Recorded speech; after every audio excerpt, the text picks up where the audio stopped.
va attaquer la dernière conférence et ensuite on attaquera un dernier atelier.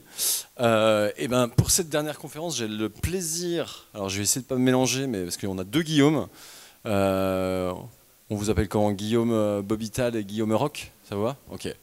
Donc j'ai le plaisir d'accueillir Guillaume du festival Bobital et Guillaume des Eurocaines de Belfort sur une thématique sur la gestion des accréditations, les clés d'un événement 100% sécurisé. C'était la thématique, mais il n'y a pas que de la sécurisation. Enfin, on ne parle pas que de sécurité, on va parler un peu de tout. Donc du coup, merci les gars d'avoir accepté de faire cette conférence. Ce que je vous propose, c'est dans un premier temps, c'est de vous présenter vos événements, et puis on ira parler un petit peu de ce que vous faites, de vos enjeux, de vos problématiques.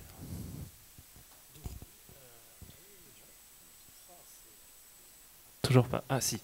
Donc bonjour, donc Guillaume Eurokéenne. Les Eurokéennes, pour ceux qui ne connaissent pas, et il y en a, il n'y a pas de problème, 35 000 festivaliers par jour, un vieux festival qui est né en 89. L'été prochain, on va faire notre 35e édition, donc, qui a lieu généralement le premier week-end de juillet. Alors après, la définition peut être large, mais bon, je ne vais pas rentrer dans de la sémantique. On a au total 5000 accréditations. Ça inclut absolument tout le monde, c'est-à-dire les 500 personnes qu'on embauche en direct, puisque on en fait des blagues beaucoup avec Ben, et j'en parle beaucoup sur les Recruit Days, mais on a un événement un petit peu particulier sur le bénévolat, sans vouloir rentrer publiquement dans le détail, surtout pas avec une caméra.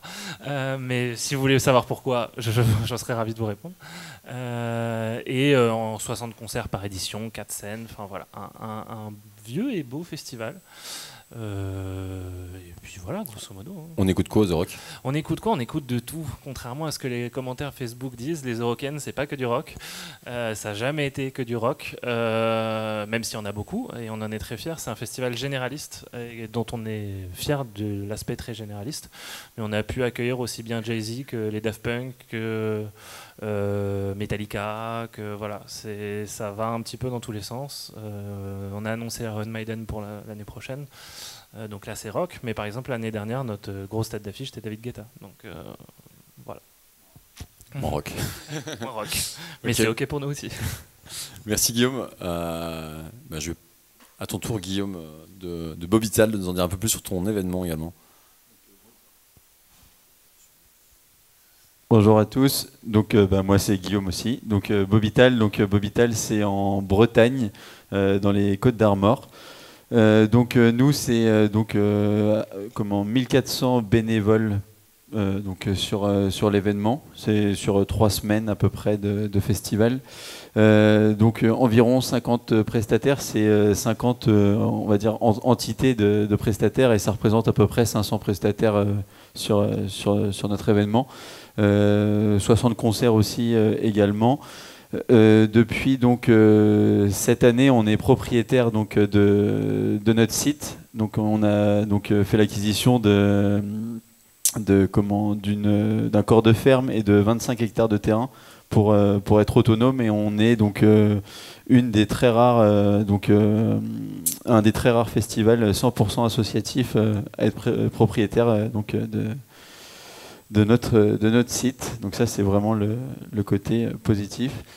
Et puis pour la petite histoire, nous ça va être la 15e édition l'année prochaine, et sur les 2 dernières années on a doublé en termes de festivaliers, et on a également doublé en termes de bénévoles. Il y a encore 2 ans on avait la moitié moins, donc ça a été toute une logistique, et puis ça tombe bien parce qu'on est avec Recrutir depuis 2 ans, donc tout est arrivé au bon moment. Excellent timing. Et on écoute quoi, Bobital? Bobital, pour le coup, on écoute de tout. C'est une programmation très éclectique. On écoute du rap, comme on a pu avoir Nino cette année. On écoute Angèle. On a eu du rock aussi, comme The Hive. Enfin voilà, c'est vraiment éclectique, et tout type de musique. Ok, génial. Merci les gars pour la présentation un petit peu de vos événements. Ce que je vous propose maintenant, c'est qu'on va commencer un petit peu à rentrer dans le détail. des événements comme les vôtres, vous faites appel à beaucoup de monde. On en parlait tout à l'heure, hein, on va avoir des bénévoles, on va avoir du staff, on va avoir des prestataires, on va avoir des médias, des partenaires, des agents de sécurité, des hôtesses, tout type de population. Le premier enjeu, ce que vous m'aviez dit quand on en a parlé un petit peu en off, en préparation de ce talk, c'était le premier enjeu, c'est la sécurité, c'est-à-dire de savoir qui fait quoi, quand et où, à quel endroit.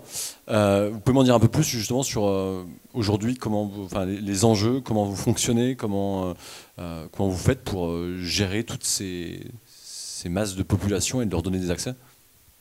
Du coup, nous, on a, ça représente à peu près 2000 personnes entre nos prestataires et nos bénévoles. Avant, les bénévoles, on était déjà depuis 2 ans sur Recrutir, mais tout ce qui était prestataire, on était sur la partie fichier Excel, on captait un peu les infos à droite à gauche, les noms se rajoutaient au fil des journées.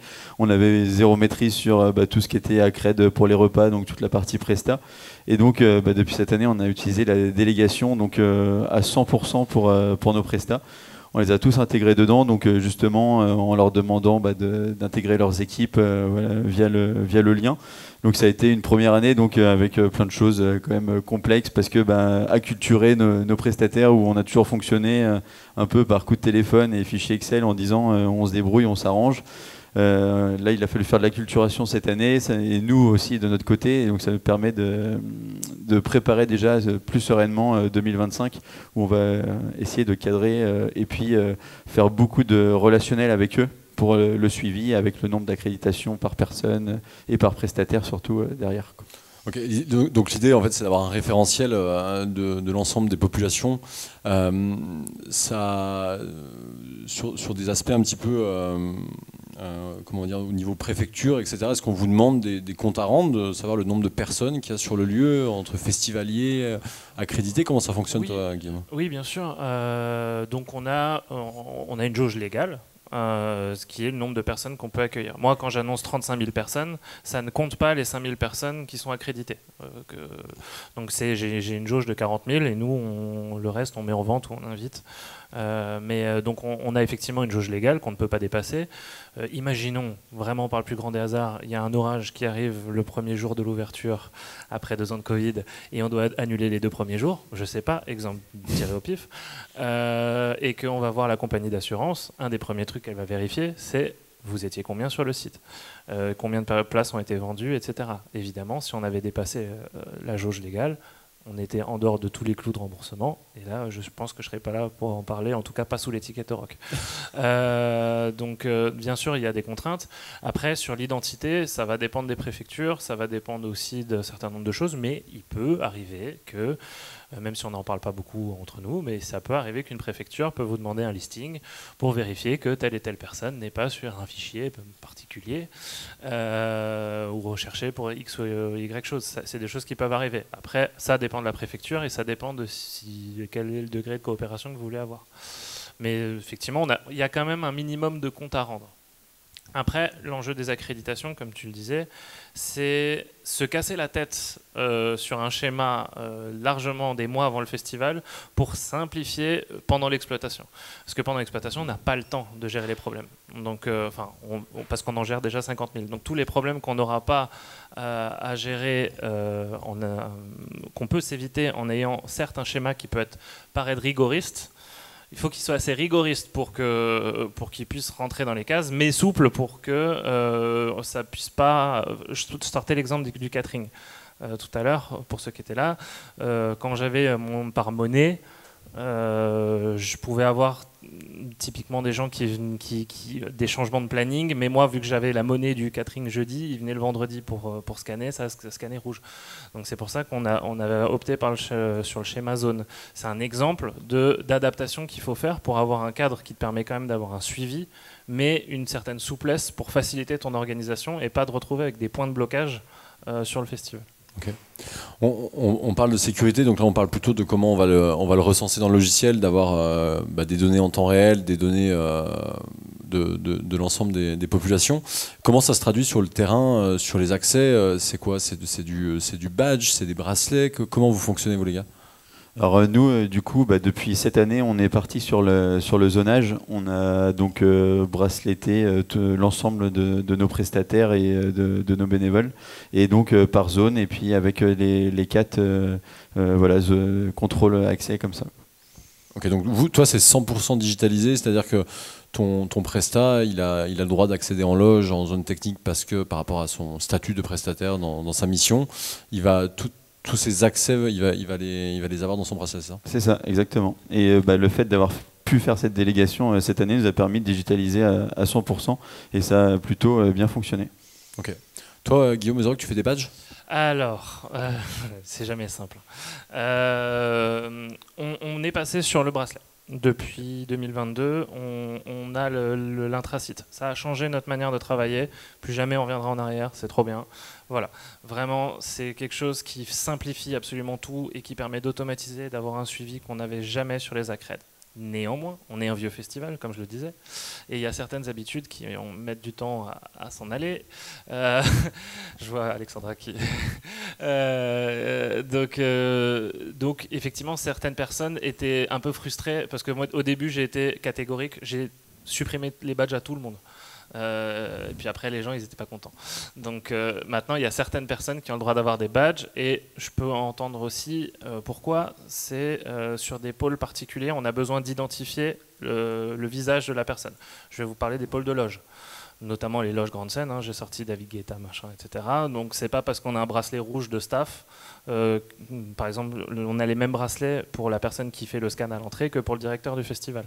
C'est la même couleur de bracelet. Donc forcément, oui, il y a la puce, mais il y a quand même un degré de sécurité supplémentaire. Idem, les personnes qui travaillent aux banques cashless, on ne laisse pas les gens rentrer dans les banques cashless comme un moulin. Donc il y a un contrôle avec un maître chien et tout, et vous regardez bien que tu ne peux pas aller voir au cashless comme tu veux. Donc il y a quand même certains pôles qu'on a identifiés avec une nécessité d'identification. Idem pour les responsables de bar. Donc, un bar, on va avoir 40 personnes, mais on a mis un badge au responsable pour que d'un coup d'œil, on dit « Oh, celui avec le tour de cou, c'est lui le chef », et donc on peut aller le voir, ça simplifie l'identification. Maintenant que les gens ont accepté le système de bracelet, moi je suis un peu plus ouvert au fait que plus de personnes aient le badge, parce que c'est vrai que c'est plus sympa, ça laisse un souvenir aux gens, et tout le monde me les réclame à chaque fois. Donc, et je comprends pourquoi, moi aussi je fais la collection des badges. Mais aussi parce que en termes de travail, ça peut aussi un peu simplifier. Sachant qu'en plus, j'ai vu que vous avez des super outils pour faire des accrèdes en 2-2, donc ça va nous aider à ce niveau-là. Le badge, juste Guillaume, c'est juste il y a la photo, il y a pas de zone. Non. Parce que toutes les zones sont sur le bracelet. Okay. Pourquoi? Parce qu'avant, quand on était sur du 100% bracelet, 100% badge, pardon, les changements de zone, ça arrive. Quand on a une affectation ou qu'il y a un électricien qui doit aller intervenir sur un endroit qu'il n'avait pas accès avant, on ne s'amuse pas à réimprimer des badges à chaque fois. Mais on ne veut pas non plus que la personne ait accès tout le temps sur des zones où il n'a rien à faire. Donc c'est pour ça que je dis que le bracelet a complètement changé notre manière de travailler. Puisqu'elle nous permet d'avoir des accès temporaires sur telle et telle zone. Donc, s'il a besoin de rentrer en zone technique pour brancher le Wi-Fi, voilà. Tu as juste à lui remettre dans la plateforme, tu lui remets l'accès zone technique, il peut rentrer, mais il a toujours son badge sans zoning sur son badge, quoi. Voilà, c'est ça. Le badge sert d'instrument d'identification et le bracelet sert d'accès. Okay. C'est deux choses. Génial. Ça c'était le premier aspect qu'on a vu, c'était la partie un peu sécurité, d'avoir un référentiel de toutes les informations avec tous les accès, tous les droits. Maintenant on va parler de la partie catering, parce qu'un bénévole on lui donne à manger, un prestataire on lui donne à manger. La gestion du catering, c'est un enjeu, alors pas du tout sur la sécurité, mais plutôt sur l'économie du festival. Un repas, ça a un coût. Bien prévoir la bonne quantité de repas, c'est réduire des coûts. Donc comment vous gérez, vous, le catering, Guillaume, sur Bovital? Alors ça, c'est vraiment le sujet. Comme disait Guillaume tout à l'heure, tous les ans on change, tous les ans on essaye de trouver des solutions. Alors on a ce système d'accréditation effectivement qui commence à améliorer les choses. Pour la première fois cette année, on a commencé à avoir des choses à peu près cohérentes par rapport à notre prévisionnel. Alors, bravo. Après, on se prévoit une petite marge. Nous, c'est plutôt supplémentaire en se disant, bah voilà, on sait que on a calculé avec Quentin tout à l'heure, on a une moyenne d'âge de 35 ans à peu près sur nos bénévoles, mais on a des très anciens et qui vont pas utiliser les solutions, qui vont nous dire j'ai oublié de faire. Donc, on a fait beaucoup de relances aussi, et même avec nos prestataires. Donc ça a été vraiment un gros travail via la campagne de faire des relances en disant, on vous a identifié dans telle vue comme quoi vous n'aviez pas mis vos accréditations. Et le fait de faire de cette relance, on va dire un mois avant l'événement, on a fait des relances une fois par semaine. Sur la semaine avant l'événement, c'était tous les jours. Okay. Voilà, en disant attention, s'il n'y a pas les accréditations pour le repas, en fait, voilà, ça sera rouge et refusé à l'entrée. Et le fait d'avoir communiqué de cette façon, il y a des personnes qu'on a dû refuser et c'était beaucoup plus facile aussi de l'expliquer derrière. Ok. Et ça, tu le fais que pour tes prestataires, tes bénévoles, ils sont automatiquement affectés à du catering en fonction de leur mission, j'imagine. Non, aussi parce que par rapport au montage, c'est un peu plus complexe en fonction de leur disponibilité parce qu'on fonctionne avec des demi-journées sur certains aspects. Et du coup, c'est vraiment même cette semaine de montage où on arrive, juste avec nos bénévoles sur une semaine de montage, on peut arriver le jeudi avant l'événement, on est à peu près à 900 repas sur une journée. Donc là, on a quand même un delta assez fort et s'il y en a la moitié qui n'a pas répondu, pour nous, c'est compliqué parce que chacun a ses contraintes personnelles et donc maintenant, on a sécurisé de cette façon-là en faisant un peu du matraquage de campagne de mail, mais mine de rien, ça a été efficace cette année. Il faudrait que tu discutes avec nos amis de Solidays parce que c'est une problématique on a discuté hier, donc il faudrait vraiment discuter autour d'une bière tout à l'heure. Mais je pense qu'on a beaucoup la problématique. Ouais, j'ai l'impression. Ouais.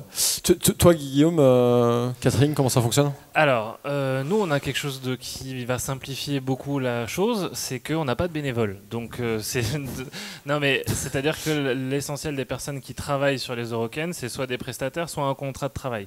Okay. Donc, il n'y a pas cette histoire de on ne sait pas si au démontage ils sont là. Non, ils ont un contrat de travail. Donc au moins, on a quelque chose d'assez fixe et de précis. Carré, c'est carré, voilà. Bon, après, ça n'empêche pas qu'il peut y avoir des problèmes, des gens qui partent, des gens qui se blessent, voilà, mais on est sur quelque chose qui est à la marge. Je ne vais pas avoir un chiffre qui va doubler tout à coup ou au contraire me retrouver avec beaucoup trop de repas sur les bras. Après, on est aussi un festival qui, comme dit, on commence à être rodé, donc on sait à peu près combien. On a quand même un historique. Notre prestataire de catering, on travaille avec lui depuis quand même un certain nombre d'années. On sait combien de repas on fait par jour. Donc sur l'évaluation des quantités, ça c'est quelque chose de beaucoup plus simple parce qu'on a le recul nécessaire pour ça et on a une base solide. Néanmoins, là où va se poser le souci, ça va être sur le traçage. C'est-à-dire que, j'ai dit, c'est des contrats de travail et on est censé déduire les repas sur les fiches de paye. Okay. Donc moi, j'ai besoin de précisément pouvoir justifier que telle et telle personne a mangé ce jour-là à midi, ce jour-là le soir, parce que derrière, quand il va voir avec sa fiche de paye et qu'il me dit mais vous m'avez enlevé 5,35 €, je dis oui, mais t'as badgé ici. Okay. Donc c'est pour ça qu'on essaie de trouver le système le plus fluide pour permettre quand même aux gens de manger, parce que le temps du midi, quand il y a des problèmes, ça peut vite partir dans des dimensions totalement disproportionnées. Okay. Et ce qui est tout à fait logique. La personne, elle a bossé toute la journée, elle arrive, tac, sa bib rouge, elle s'énerve. Certaines plus que d'autres. Mais donc l'idée, c'est de réduire au maximum ça, mais quand même avoir un suivi de traçage le plus pertinent, parce que derrière, ça peut être un cauchemar d'être sur Excel et de faire les transferts. Donc en résumé, dans le bracelet de ton accrédité, tu vas retrouver ses accès, mais également ses droits catering, c'est ça ? Tout à fait. Ok. Ouais. Donc sur la partie qui est gérée 100% par Recruiter, c'est extrêmement simple. C'est effectivement, nous on détermine tous les gens qui ont un contrat de travail avec nous, qui tac, ils peuvent aller au catering. On leur ouvre la possibilité d'aller au catering. Sur les prestataires, c'est plus complexe. Et pour l'instant, on est sur des matrices Excel assez robustes. C'est pour ça que quand j'ai vu que sur Zapier, on pouvait faire de l'intégration, c'était super. Mais ouais, les prestataires, on a du mal à les intégrer sur Recruiter, pour l'instant. Ok. Mais je ne désespère pas que cette année, on arrive à faire des délégations et à simplifier la démarche, surtout pour moi. Ok. Et je suppose que c'est au cas par cas, telle société, elle va manger, celle-là, elle va pas manger. Ça va dépendre des deals commerciaux, Ok. où certains, on va dire, les repas sont inclus, notamment les sociétés qui viennent de loin, les prestats de scène ou des choses comme ça. Par contre, il y a d'autres boîtes où on leur dit, par contre, chaque repas vous sera facturé. Ok. Donc ça dépend des deals qu'on a au départ avec telle et telle boîte. Ok. C'était le sujet catering. Maintenant, on va passer sur un autre sujet aussi qui est un peu painful pour les orgas. C'est la gestion des parkings. C'est toujours un peu compliqué parce que les parkings, on a des quotas, on a des quantités qui sont limitées. C'est des sujets que vous gérez comment vous, aujourd'hui sur Bovital? Alors sur Bovital, pour l'instant, ça se passe bien. Bon. Donc on a une zone, on est chez nous, comme j'ai dit tout à l'heure, et donc maintenant on a une zone dédiée bénévole, village bénévole avec camping et puis parking. Et aujourd'hui, c'est pas trop le problème sur le côté bénévole. Après, on a peut-être d'autres populations où il y a peut-être un sujet, notamment peut-être le côté prestataire et le côté VIP, où là on va peut-être utiliser la solution pour créer des macarons, pour voilà, gérer les exactement. demandes. Okay. Tout à fait, par rapport à ce qu'on a vu aujourd'hui sur les différents ateliers, donc essayer de trouver une solution adaptée, mais côté bénévole par contre... Toi, c'est pas un sujet parce que je suppose que tu es en zone rurale, tu as de la place, mais si on... On n'a jamais assez de place. On n'a jamais assez de place, ouais. Si on le transpose sur un monde un peu plus urbain, j'imagine que c'est une problématique qui va arriver de gérer tous ces parkings dans une ville. Ça doit être beaucoup plus compliqué, je pense. T'as ce sujet-là, toi, Guillaume ? Nous, on n'est pas forcément franchement dans une ville, hein. On est vraiment à l'extérieur de Belfort. Et Belfort est une ville, hein. mais le festival n'a pas lieu à Belfort même, donc ça va. Mais par contre, oui, la problématique des voitures, jusqu'à présent, j'arrive à m'en sortir puisque j'ai ma phrase magique qui dit « je m'occupe des humains, pas des voitures ». Et je refile le bébé. Sauf qu'en fait, à un moment, il faut quand même qu'on essaie, chaque pôle gère ses parkings. Et étant donné que je gère tout le pôle accueil, en fait le problème finit à un moment ou un autre chez moi, donc à un moment il va falloir se saisir à vraiment du souci. Pourquoi ? Parce que les parkings, c'est une denrée encore plus rare qu'une place pour Guetta quand c'est complet depuis janvier. Vraiment, les gens ils sont prêts à nous payer des sommes astronomiques pour avoir le macaron parking celui qui est en face de l'entrée du festival, okay. Qui est réservé aux partenaires ou au secours ou machin, enfin bref. Donc c'est toujours très compliqué de gérer ça. En plus, c'est des autocollants qui sont faits exprès, qui se déchirent, faut pas qu'ils se passent de l'un à l'autre. Mais en fait, des fois, tu as quand même des situations où une personne, notamment, on travaille beaucoup avec des structures de personnes en situation de handicap, donc ils vont venir sur un groupe de 10, 15, mais on leur autorise une voiture dans ce parking-là, au cas où il y a un problème qui puisse intervenir assez rapidement.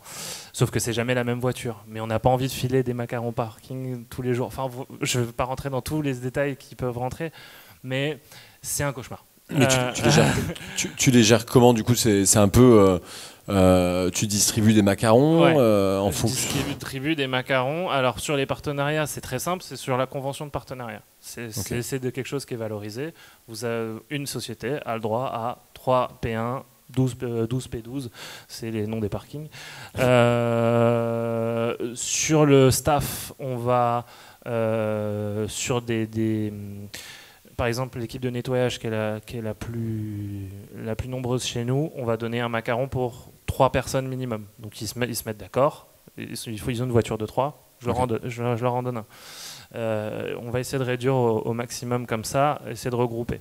Après, on va avoir tout ce qui va être protocolaire, technique et tous les cas auxquels on n'a pas pensé, qui sont ceux qui sont parfois un peu compliqués à gérer pendant le festival. Okay.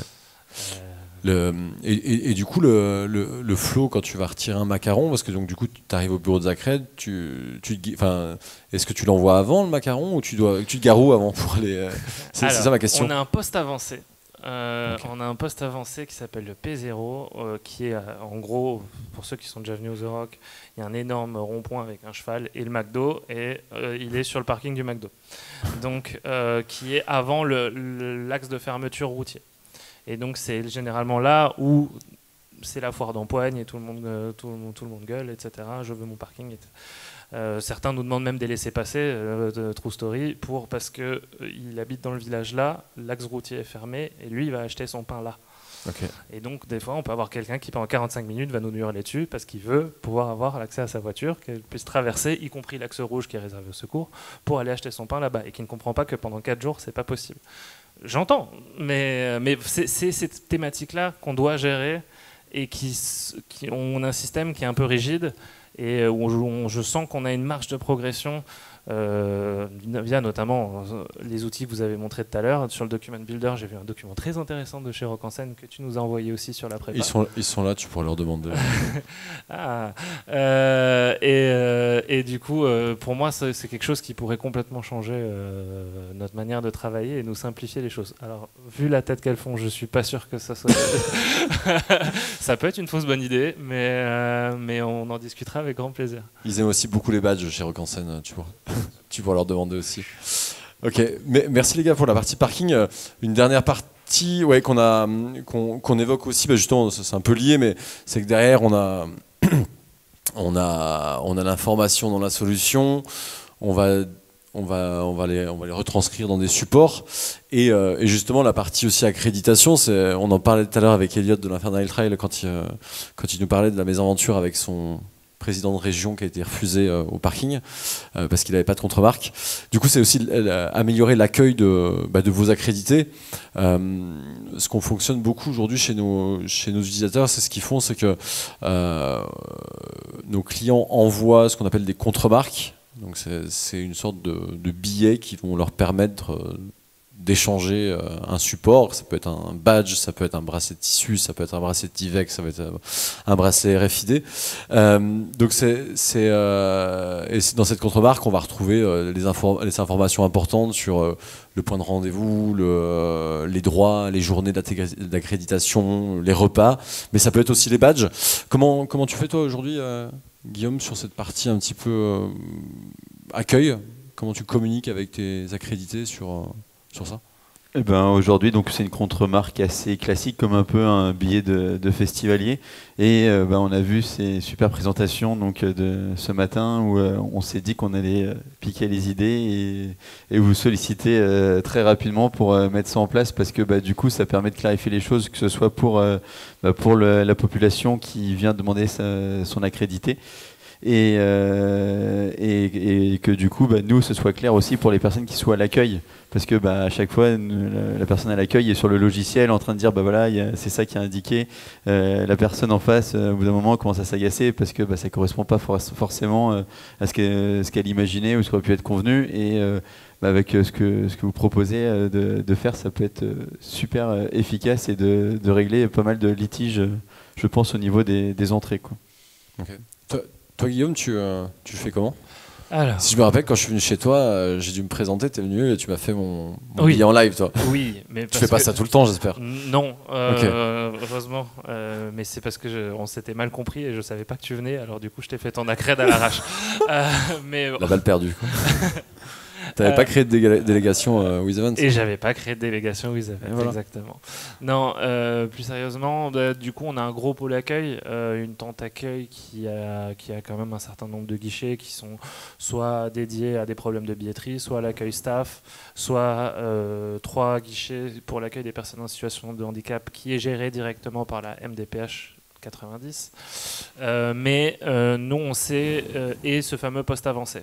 Donc nous, grosso modo, le lundi, 10 jours avant le début du festival, on déménage nos bureaux et on est vraiment là-bas tout le temps.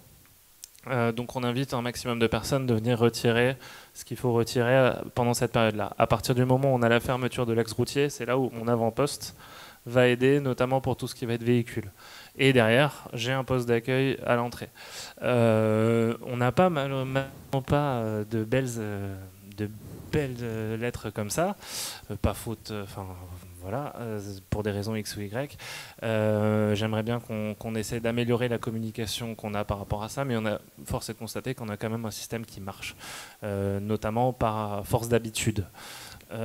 Donc les gens savent où est on leur parle de la tente accueil et savent où c'est, et les nouveaux on leur explique toujours puisque c'est le pôle recrutement qui va être en lien, et puis sinon c'est des prestataires qui savent, qui nous connaissent aussi. Donc on a rarement eu des problèmes d'errance comme ça, sauf, et là ça c'est un autre problème, ça va être comment fluidifier l'information au sein de ta propre équipe, et comment éviter que des personnes généralement qui sont peut-être issues du même pôle arrivent et que tu n'as pas le nom dans ta base de données, et en fait il y a un oubli, 2 oublis, 3 oublis, 4 oublis, puis à un moment en fait, tu te rends compte que tout le fichier t'a jamais été envoyé. Donc ça c'est des choses qui peuvent arriver, donc c'est pour ça que maintenant je suis beaucoup plus rigoriste dans ma manière de demander les infos. Il y a une deadline. Toute personne qui m'envoie les choses après cette deadline rentrera elle-même manuellement chacun de ses membres. Moi, je ne fais plus d'import à un bout d'un moment parce que je n'ai juste plus la possibilité de le faire, temporellement parlant. Donc c'est l'important, ça va être ça. C'est aussi de mettre tout le monde au diapaso pour que les gens comprennent.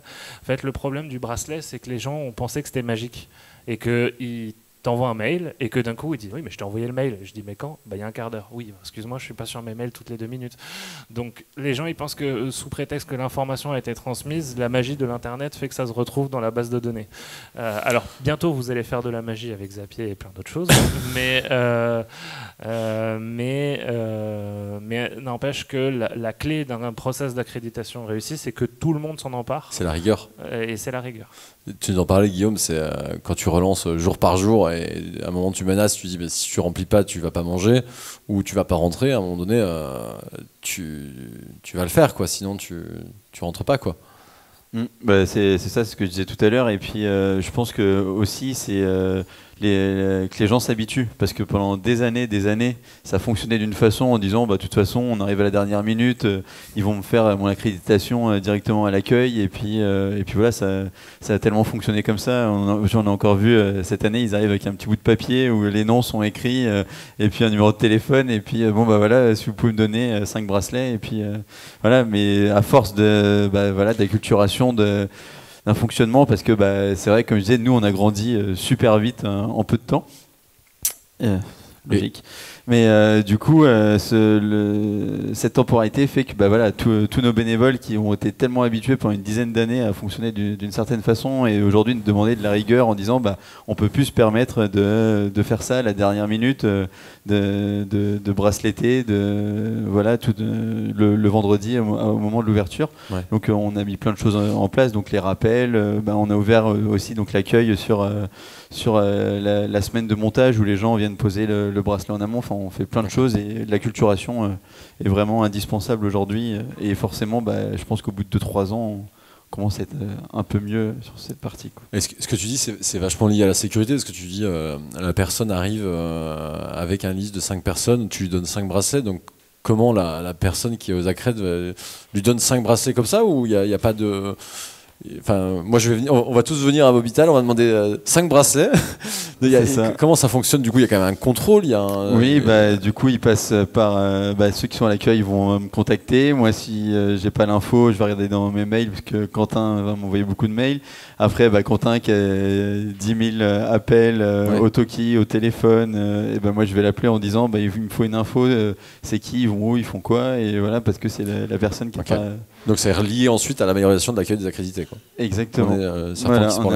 On est en plein dedans, et c'est pour ça qu'on est parti à 100% sur la délégation, et que c'était une première année, comme je disais tout à l'heure, et qu'on a plein de choses à améliorer. Mais le fait d'avoir commencé cette partie-là, et comme disait Guillaume tout de suite, en mettant des deadlines, des rappels, et ça va permettre de clarifier les choses. Et aussi, avant, c'était Quentin qui suivait toute cette partie Presta, et qu'on a repris sur la partie accueil bénévole.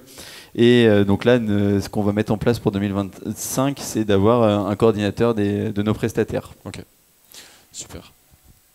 Ouais, et ce qui est important aussi, ça va être sur site de pouvoir cibler tes différents publics. Je l'ai dit un petit peu, mais c'est vrai que nous, on a un guichet d'accueil pour les accréditations staff, accréditations médias, et séparer les publics avec, si possible, si possible, des personnes du pôle concerné. Moi, je sais que l'assistant de mon responsable com est là au moins les 2 premiers jours pour faire le lien avec les journalistes pour les accréditations médias. Parce que, par exemple, s'il manque des journalistes, ben, moi, je ne les connais pas. Donc lui, il a les accès. Donc, essayer de diviser au maximum et d'identifier tes différents publics pour simplifier, rien qu'au niveau de la signalétique, pour fluidifier aussi l'accueil et le retrait des invitations. Ok, génial. Bon, je pense qu'on a fait le tour un petit peu. Merci les gars. J'imagine que vous avez peut-être beaucoup de questions à leur poser. J'espère. Donc dites-nous, n'ayez pas peur, soyez pas timide. Ou est-ce que vous avez soif? C'est pas terminé encore. Bon. Il n'y a pas de questions? Vous avez de la chance. Ah. Attends, j'arrive. Est-ce que tu peux juste te présenter et dire quel est le nom? Bonjour, Valentine de chez ASO. J'ai une question sur la capacité des puces. Jusqu'à combien d'accès on peut mettre? Est-ce que tous les repas peuvent être mis dessus? Sur quel... Alors, vous utilisez WizEvent ou pas? Non, pas encore. Okay. Enfin, non. Non, pas. Ok. Alors, c'est juste, c'est pour, en gros, effectivement, les puces, c'est pas non plus des disques durs ambulants, hein. Donc, tu vas avoir une capacité limitée, mais on le voit très bien. Dans tes outils Wiz, donc c'est pour ça que je peux en parler que sur le côté Wiz. Quand tu vas rajouter une nouvelle zone, quand tu vas rajouter une nouvelle monnaie, quand tu vas rajouter telle et telle chose, tu vas voir l'espace dans la puce que ça prend, et à un moment, bah oui, t'en auras pas. Mais effectivement, l'idée, j'en ai parlé rapidement, mais le zoning, il faut que tu aies un zoning assez large. Tu peux pas te permettre d'avoir 50 petites zones qui, de toute façon, il y en a une qui dépend de l'autre. Voilà, il y a 4 ans, on avait une dizaine de zones. J'ai réussi à couper ça à 5-6 en rationalisant un certain nombre de choses. Donc, pour essayer de gagner de la place sur les puces, justement. Pareil sur les monnaies. Quand on avait fait les monnaies pour le catering, ça nous avait pris beaucoup de place sur la puce parce que tu avais la monnaie jeudi, tu avais la monnaie vendredi, voilà. Donc, maintenant, j'ai une zone pré-exploitation, une zone exploitation, une zone post-exploitation. Comme ça, je peux faire le suivi. Mais voilà, c'est des décisions comme ça en termes de programmation qui vont te permettre de gagner de la place sur la puce pour pouvoir aller plus loin et mettre d'autres features. Mais il faut avoir la visibilité sur l'outil que tu as et je pense que tu peux en avoir.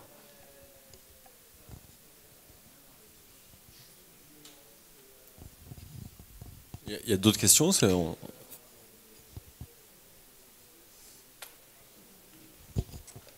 Pas d'autres questions. Bon, super. Merci en tout cas les gars, c'était super sympa.